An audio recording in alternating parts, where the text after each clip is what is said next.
ఇవి తెలుసుకుంటే ఏమవుతుంది మ్యారేజ్ స్ట్రాంగ్ గా ఉంటుంది, మ్యారేజ్ బ్రేకప్ అవ్వే ఛాన్సెస్ తక్కువ ఉంటాయి. Okay. ఒకప్పుడు పెద్దలు అనేవాళ్ళు 100 అబద్ధాలు ఆడి ఒక పెళ్లి చేయాలని. ఇప్పుడు ఒక్క అబద్ధం ఆడినా ఆ పెళ్లి కూలిపోతుందండి. ఎందుకంటే మ్యారేజ్ తర్వాత జస్ట్ 1 అబద్ధం ఈజ్ ఈక్వల్ టు డిస్ట్రస్ట్. ఏంటంటే ట్రస్ట్ పోయి పెళ్లిలన్నీ విడిపోతున్నాయి. ఎందుకంటే రీజన్ ఏంటంటే ఒకప్పుడు డివోర్సెస్కున్న స్టిగ్మా కావచ్చు, అప్పుడు ఆప్షన్స్ తక్కువ ఉండేవి. సో అవన్నీ మల్టిపుల్ రీజన్స్. ఇప్పుడు నో వన్ ఈస్ బేరింగ్. తప్పు చేస్తే జెన్యూన్ రీజన్ ఉంటే ఎవరైనా బ్రేకప్స్ కి ధైర్యంగా ముందుకెళ్తున్నారు and they are getting options. మళ్ళీ పెళ్లి చేసుకోవడం అది ఇది అనేది.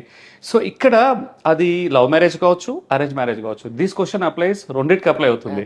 ఈవెన్ లవ్ మ్యారేజ్ లో మాకు అన్ని తెలుసు అనుకుంటారు, వాళ్ళకి ఏం తెలియదు అండి. 90% తెలియదు. ఏం తెలియదు అని కాదు, మీకు తెలిసింది ఓన్లీ 10% లవ్ మ్యారేజెస్ వాళ్ళకి. అండ్ ఈవెన్ అరేంజ్ మ్యారేజ్ లో కూడా it is as good as love marriages అండి, బికాస్ వాళ్ళకి టైం దొరుకుతుంది. అరేంజ్ మ్యారేజ్ సంబంధం మాట్లాడినాక కనీసం 2 months 3 months 1 month టైం ఉంటుంది, అండర్స్టాండ్ చేసుకోవాలా. సో పర్టికులర్ గా ఒకరి గురించి ఒకరు తెలుసుకోవాల్సినవి చాలా ఇంపార్టెంట్ అండి, చాలా ఇంపార్టెంట్.